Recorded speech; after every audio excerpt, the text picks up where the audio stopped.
I go to white school boards in the suburbs, and the white people who know that I'm coming, because I may advertise it, they let me speak. We appreciate that. But the black people in my own community that look like me, y'all have a black governor, a black mayor, predominantly black school board, black officers, and the guy who has a differing viewpoint can't speak in your school board meeting. You are defrauding me of my freedom of speech. No, we're not. You're talking, right? No, I'm not able to be heard on record. And that's the problem. This is the issue with why we have failing schools in Baltimore. Because no one wants to change. It's protecting the status quo. Let's protect the CEO of Baltimore Public Schools who makes $479,000 a year. The kids can't read. The kids can't read, but she makes $500,000 a year. This is not right. No, take me out.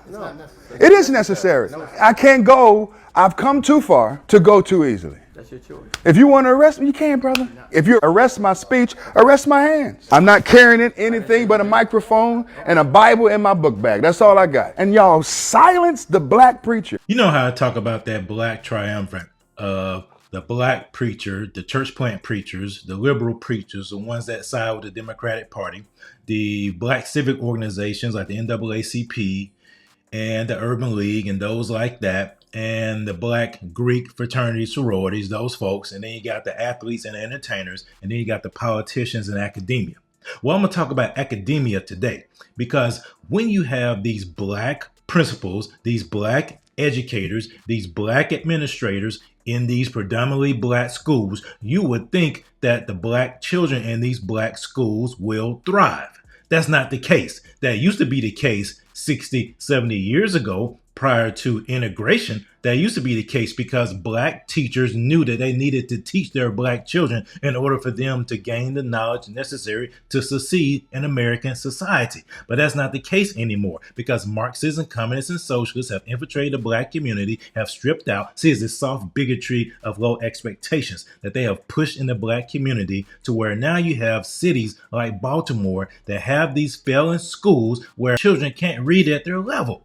The latest round of state test results raises alarm in Baltimore City, and we're getting a detailed look into how bad it is. Project Baltimore's Chris Papps found 40% of city high schools where the state exam was given did not have a single student score proficient in math. Jason Rodriguez, this is educational homicide, is with people empowered by the struggle. There is no excuse. In 2021, enough is enough. The Baltimore-based nonprofit held rallies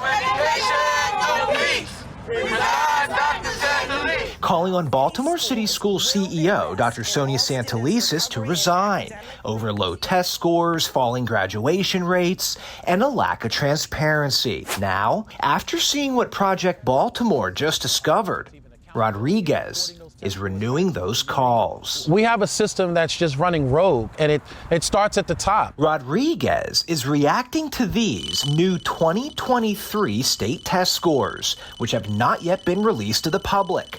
Fox 45 obtained them through a source in Baltimore City schools. The unredacted state test results at every school in the city. And what we found is hard to believe. Students took the test in the spring of 2023. Just a few months ago, we found 13 city high schools where not one student who took the state math test scored proficient. Not one student. These are the 13 schools, which include some of the city's most well-known high schools like Patterson, Frederick Douglass, and Reginald F. Lewis. In total, students at 33 high schools took the state math exam last spring.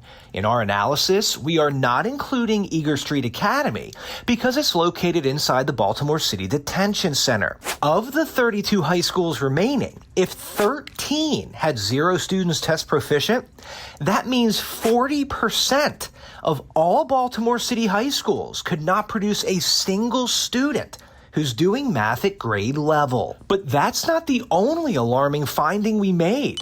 In these 13 high schools, more than 1,700 students took the test, and nearly 1,300, or 74.5%, scored a 1 out of 4, the lowest level, meaning those students are not even close to being proficient. And keep in mind, last school year, Baltimore City Schools received $1.6 billion from taxpayers, the most ever. The district also received an additional $799 million from the federal government in COVID relief funding.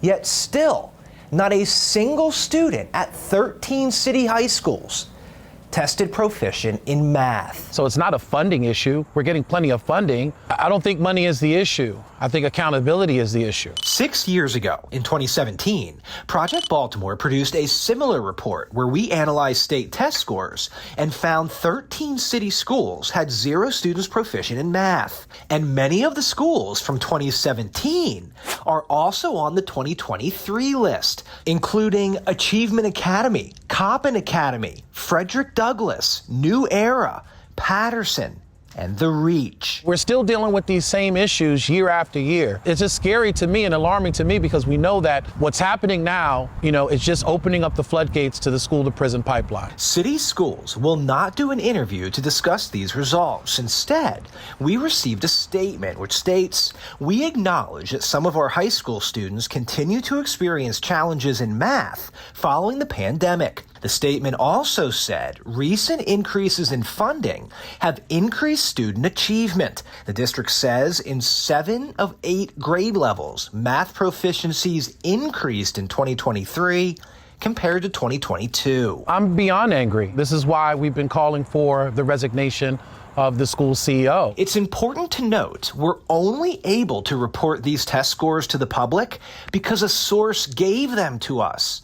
When the state officially releases them later this month, the results will be heavily redacted, making it more difficult for parents to see how poorly many schools are performing. You see that?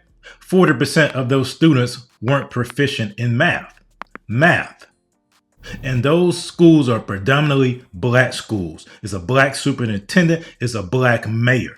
Because those people are not concerned about those black children learning. That's why I talk about they want to keep the black community in a permanent state of victimhood. Those black elites want to keep the black community in a permanent state of victimhood. That school to prison pipeline keeps that flowing. They know that. They benefit from that. That's why they don't make any. You see how the same thing happened in 2017. And I bet the same thing is going to continue to happen until people speak out about it. But instead of having pastors in Baltimore, Jamal Bryant from Baltimore, I think he should be highlighting this issue. But instead of pastors from Baltimore speaking out about this, you have to have a pastor from North Carolina go to Baltimore and speak out about it. And when he does, they didn't want to hear that. The guy who has a differing viewpoint can't speak in your school board meeting? You are defrauding me of my freedom of speech. No, we're not. You're talking, right? No, I'm not able to be heard on record. And that's the problem. This is the issue with why we have failing schools in Baltimore. Because no one wants to change. It's protecting the status quo. Let's protect the CEO of Baltimore Public Schools, who makes $479,000 a year. The kids can't read. But she makes $500,000 a year. This is not right. No, take me out. It is necessary. I can't go. I've come too far to go too easily. That's your choice. If you want to arrest me, you can, brother. If you arrest my speech, arrest my hands. I'm not carrying anything but a microphone and a Bible in my book bag. That's all I got. And y'all silence the black preacher. The thing is, why am I a threat? We have a black governor, a black mayor, a black board. What do we need an equity office for? We need to shut that office down, transition those funds to more teacher support and aides. I respect your moment as a black man, right? You got to speak your piece. And I hear you. Yeah. But help me do my job and just leave the building for the day. Yeah. All right, I'll leave. Thank you. Appreciate it. I'll leave.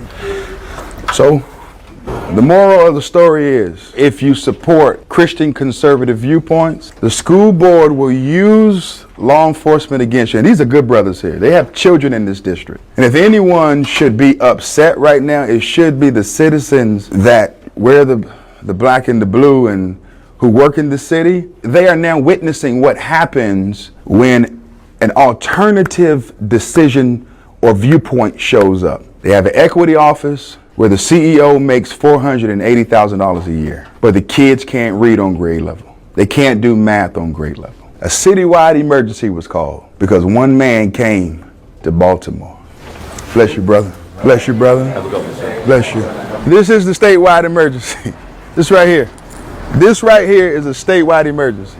He's a threat because he shines the light on their incompetence and he shines the light on their intention. They have no intention. The public school system is simply there to indoctrinate black children into victimization. That's the sole purpose of it. They want to keep black people in a permanent state of victimhood. They want to create another generation of victims that have these children who are not educated at all, who do not have the knowledge to succeed in this system. So therefore, what are they going to do? They're going to get angry. They're going to blame America. They're going to be the useful idiots of those people who want to overthrow this current system. That is the cycle that they're looking to produce. That's why we as true believers, we as parents of children, we have to make sure we take ownership of the education of our children, take ownership of what is being taught to our children. Because if we don't, these people will continue their agenda to indoctrinate our children and bring them up in rage and anger at America and continue to be the useful idiots that they want to dispatch for their agenda. They're using our children for their own agenda. They're not educating them, they're indoctrinating them. I bet they spend all that money teaching them about gender studies and all kind of stuff that does not allow them to excel here in America. But yet some people will want to get upset with Vivek Ramaswamy by saying that American culture is leading to the laziness and the lack of achievement that is found here in America. It's because people don't want these children to succeed. They want them to be permanent victims. Well, we're not victims. We are empowered for greatness.